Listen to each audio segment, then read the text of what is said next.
Hi, profMTH, back again. Please don't despair, but I just think there's a couple of things I'd like to clear up on this subject. You may not agree with me, but I think your viewers and anybody else who's been following this discussion has a right to hear both sides of the story. I was drawn to what one of your viewers commented on, one of his comments in your last God is Love video. He said this, his name is Vulpix. When Paul speaks of godly jealousy in 2 Corinthians 11, 2-4, the jealousy he speaks of is a protective, passionate, loving jealousy. However, the type of jealousy Paul refers to in the aforementioned passages he condemns, along with quarrelling, dissension and anger. In one context he uses the word jealousy to demonstrate love. In the other he condemns it as an act of the sinful nature. And he adds, I believe this is a meaningful distinction. I agree with him in that point. You won't be surprised to hear. Now, your response to him, profMTH, was this. If I were a Christian, I suspect my take would be that when Paul says love, agape, is not jealous, he means exactly that. The references in 2 Corinthians to so-called godly jealousy would be better translated as a sort of zealousness, which goes to passion, protection and the rest. Saying love is not jealous, and love is, indeed should be jealous, strikes me as trying to have it both ways, saying X and both non-X are both true. Now, the point I want to make is that in 1 Corinthians 13:4 and in 2 Corinthians 11:2-4, the word that Paul uses for jealousy, the Greek word, is exactly the same. It is zelu. 1 Corinthians 13:4, Paul says agape is not zelu, jealousy. In 2 Corinthians 11:2, he says, I am zelu, jealous for you with a godly zelu, jealousy. So let me just get this straight. What you're saying, profMTH, is in 1 Corinthians chapter 13 verse 4, zelu means jealousy, and exactly that. But in 2 Corinthians 11 verse 2, zelu doesn't mean exactly that. Strikes me as if you're trying to have it both ways there, saying that X equals X and X doesn't equal X are both true.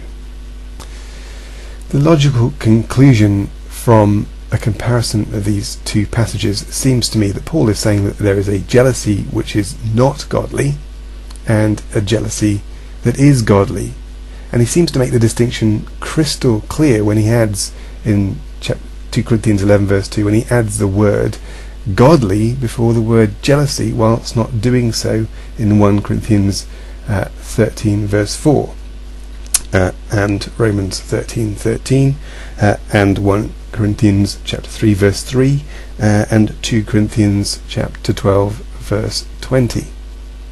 The question is then, if Paul conceives of a jealousy that is not godly as distinct from a jealousy that is godly, from where does he get his inspiration for or idea for this godly jealousy from? Could it be from the Hebrew scriptures? Could it be from that very passage in Exodus chapter 20 verse 3-4? Well, let's compare the two passages, shall we? Let's look at what he says in 2 Corinthians 11, 2-3. He says there, I am jealous with a godly jealousy. I promised you to one husband, to Christ, so that I may present you as a pure virgin to him. But I am afraid that just as Eve was deceived by the serpent's cunning, your minds may somehow be led astray from your sincere and pure devotion to Christ. So that's 2 Corinthians 11 verses 2-3. What about Exodus 20 verses 3-4? God says there, you shall have no other gods before me. You shall not make for yourself an idol in the form of anything in heaven above, or in the earth beneath, or in the waters below. You shall not bow down to them or worship them. For I, the Lord your God, am a jealous God. It seems to me that what God is demanding there is pure and sincere and faithful devotion to him alone, not unlike the devotion that a husband expects from his wife, or even a wife would expect from her husband. There's a parallel there instantly, isn't there? Secondly, It's God that's speaking these words in Exodus chapter 20, verses 3 to 4. God is saying, "For I, the Lord your God, am a jealous God." In fact, as you point out later on in Exodus, he says, "My name is jealous." Could Paul be getting his ideas for godly jealousy from God? Surely not.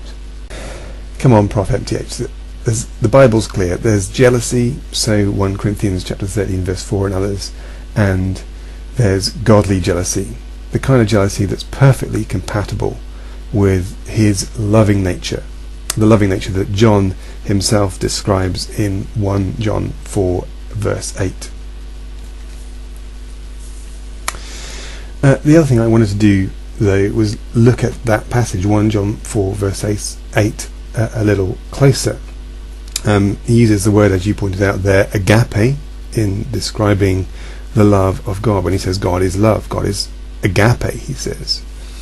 But how does he define it? This whole thing started, and correct me if I'm wrong, with us looking for a biblical definition of love. He referred us to Paul in 1 Corinthians chapter 13, where Paul talks there about agape love. Now, as I've already pointed out, I believe that passage is defining agape love and how it works out in human-to-human relationships, in the situation that the Corinthian church find themselves in. But really, we don't have to look that far, because John himself, in 1 John chapter 4, directly after, in fact in the verse after 1 John 4 verse 8, defines for himself exactly what agape love is.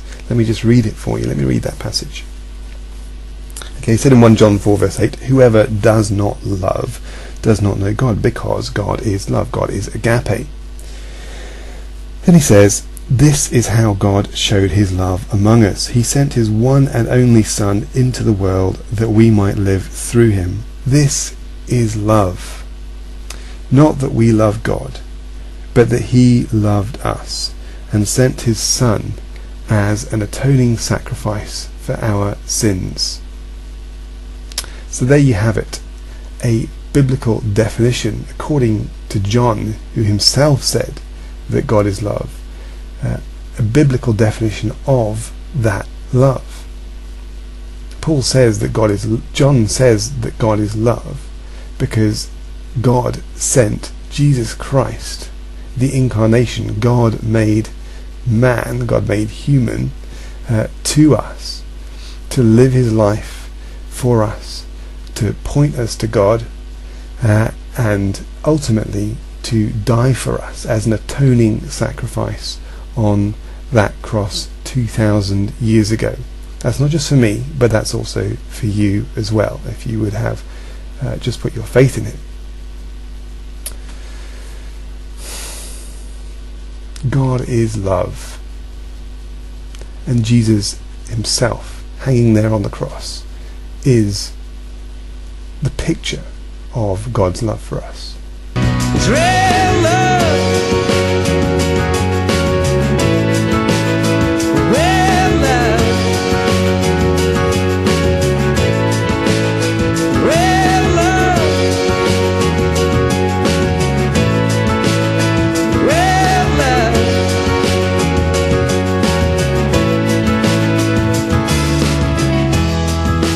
Down in all its majesty is stealing me.